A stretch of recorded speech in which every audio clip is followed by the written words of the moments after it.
A portion of this video is sponsored by Casetify. If you're looking to pick up some Casetify impact cases for your S23 Ultra, then I got you guys with a 15% discount code just for watching this video. More on Casetify a bit later in the video. There comes a time inevitably where every kingdom falls, and a new king rises from the ashes to replace the throne. In my life, the iPhone has always been king. Sure, I do test out and use other Android devices for about 3, 4, 5 months at a time, but I eventually always come back to an iPhone. There used to be some tangibles an iPhone could provide that an Android just couldn't. The battery life was always better on the iPhone Pro Max lineup, the video quality was a lot better on iPhones, and the convenience of AirDrop just made uploading content a lot more easier. But this year, it's different. We all knew this was coming, but we just didn't know when. For the first time in a very long time, an Android device has dethroned the best that Apple has to offer, the iPhone 14 Pro Max.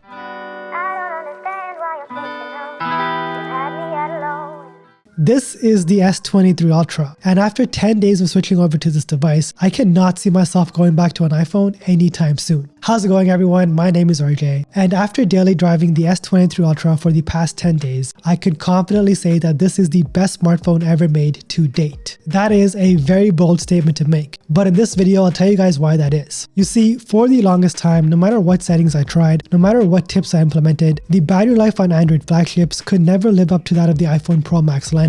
This year, however, Samsung absolutely blew me away in the battery department. I've always told myself that if an Android flagship was able to compete with the iPhone in terms of battery life, I would be more than willing to switch over. And with the S23 Ultra, that's exactly what happened. Over the past 10 days, the battery life on this phone has been phenomenal. I mean, this might sound preposterous to say, but this phone is able to get me anywhere from 8 to 10 hours of screen on time on a 5G network for about 80% of my day. This is off a single full charge. I knew that the Snapdragon 8 Gen 2 chipset for Galaxy is a much more efficient chipset, but I didn't expect the One UI optimization to be this good. With an iPhone, I always have to make sure that I charge my phone every night before I go to bed, because if I forget, I'm pretty screwed the next day. Not only am I on the road a lot, but the iPhone charges ridiculously slow. There's no real fast charging on these phones. However, with the S23 Ultra, we do get 45 watt fast charging, which is more than adequate enough to charge my phone a decent amount while I shower and get ready for my day in the morning. The thing is, with this phone, I never have to worry about battery life.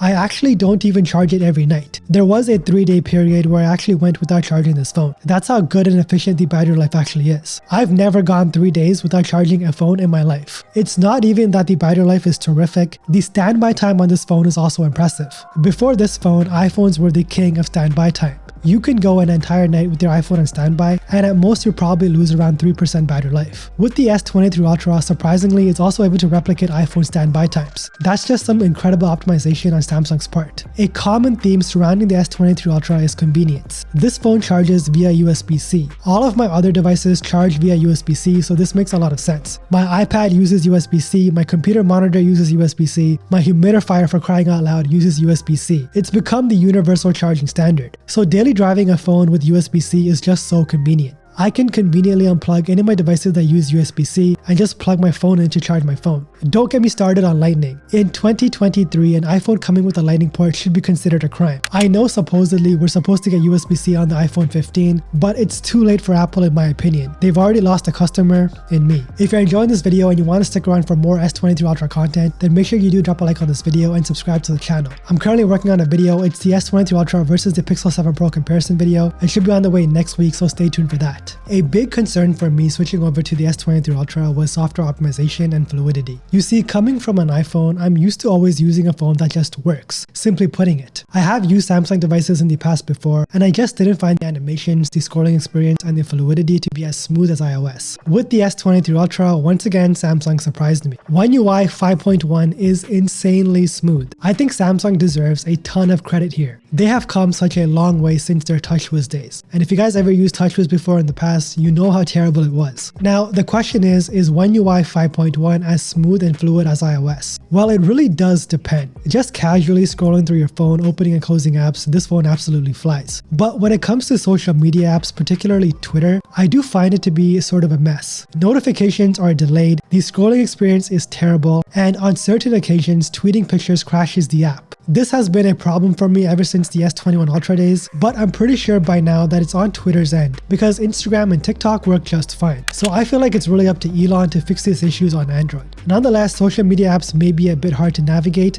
but at this point I could care less because this phone just has too many positives that significantly outweigh the negatives. I, for the life of me, don't know how I went this long without a clipboard on iOS. The clipboard is easily one of the most useful features found on the Samsung's default keyboard. Everything I copy is readily available for me via the keyboard to paste anywhere I want. This is seriously something Apple needs to consider implementing in iOS 17. I've noticed a key concern is that a lot of people switching over are having a hard time letting go of family and friends who use iMessage. And to that I say you really can't do much about it. Luckily, I live in Canada and most of my family and friends use WhatsApp or Telegram. Apple continues to refuse to adopt RCS, and iMessage will forever be an incentive to stick with an iPhone for a lot of Americans. Before we continue any further, we have to talk about today's sponsor, Casetify. Casetify is one of the more reputable case companies on the market, and I've been using their lineup of impact cases on my iPhone for quite a long time. So naturally, when they brought over their ever popular impact cases to the S23 Ultra, I was excited. Casetify's impact cases are the real deal. They are 4X military grade certified and provide up to 8.2 feet of drop protection. This is made possible thanks to Casetify's EcoShock technology, which is found on the inner lining of this case. EcoShock, upon accidental drops, disperses impact throughout your phone, protecting it from any sort of damage. Your phone's display is protected by 1.6mm raised bezels. And over on the bottom, we have accurate and precise cutouts for the speaker, the charging port, and of course the S Pen. S23 Ultra impact cases are made of upcycled phone cases, meaning that Casetify does recycle old phone cases and brings you new ones just like this. I did do a drop test for you guys where I dropped my brand new S23 Ultra from about 8.2 feet high onto solid concrete,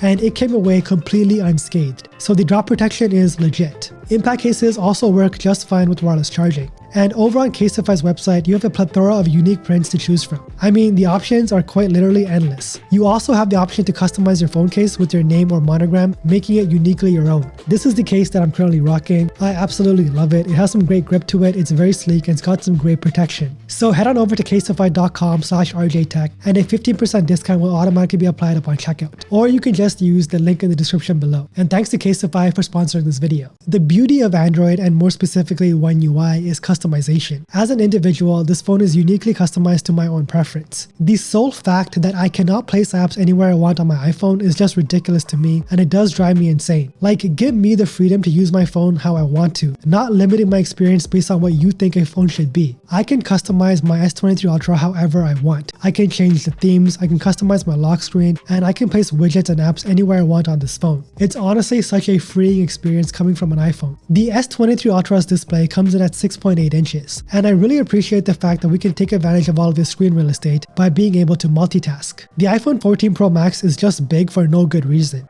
Don't even tell me that Dynamic Island is multitasking, because it's really not. With the S23 Ultra, I love having two apps open simultaneously. I can scroll through Twitter while watching a YouTube video, I can chat with my friends on Telegram while scrolling through Instagram, I can also set up two apps that I frequently multitask within the taskbar to open in one click. But the question is it better than multitasking on the Z Fold 4? We'll leave that question up for an upcoming video, which is a comparison of the Z Fold 4 against the S23 Ultra. You don't want to miss that, so make sure you do subscribe to the channel. Let's not forget about the S Pen. I know many people out there might think it's a gimmick, but to me it's a valuable asset that I wouldn't dismiss too quickly. This is a tool that can really help enhance productivity and organize your life. I'm a pretty forgetful person, so whenever my wife tells me to do something, now I just quickly jot it down and pin the note to my lock screen. I love this feature. A to-do list of my daily tasks pinned to the lock screen helps me stay organized and, more importantly, not get in trouble with my wife. Every night within the Samsung Notes app, I take about 10 minutes to write down everything I need to get done for the next day. This helps me stay on top of all of my tasks, and writing using a pen instead of typing on a keyboard just makes me feel like a boss. Not to mention, the S Pen can be used to take group shots of your family. Setting up a layout for a thumbnail and snapping a quick shot is a breeze, and my favorite feature of the S Pen is just clicking down on the top of it just like this very rapidly. It's kind of like my very own personal fidget spinner that I didn't have to pay $50 for. Personally, for me, I love this display. I play games and watch a ton of content on my phone, so having a tiny non-intrusive circular notch is great for watching content.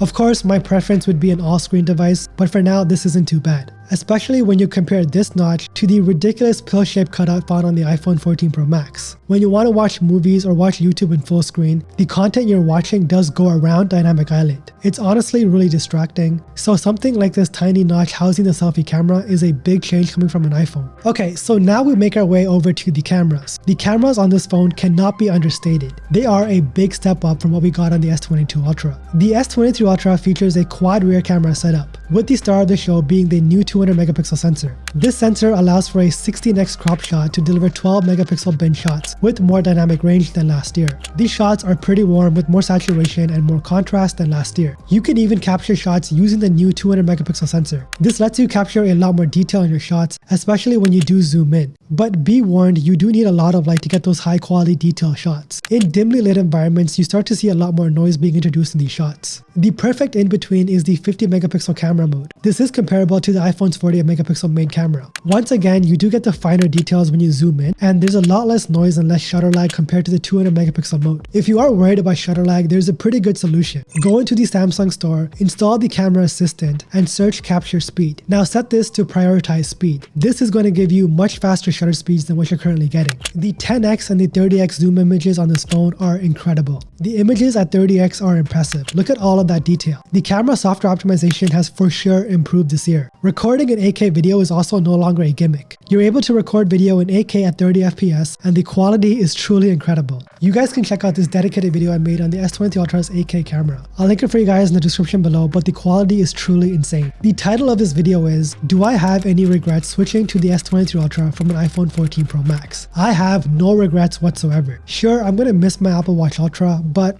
I'll be okay. Samsung delivered this year with this phone. The battery life improvement, the camera improvement, and the software improvements make the S23 Ultra the king of smartphones in 2023. We, my friends, have a new king, and it's an Android. If you made it till the end of this video, drop a dolphin emoji down in the comments below so I know exactly who my true supporters are. As always, thank you so much for watching. Don't forget to check out today's sponsor, Casetify, and don't forget to flex with your tech.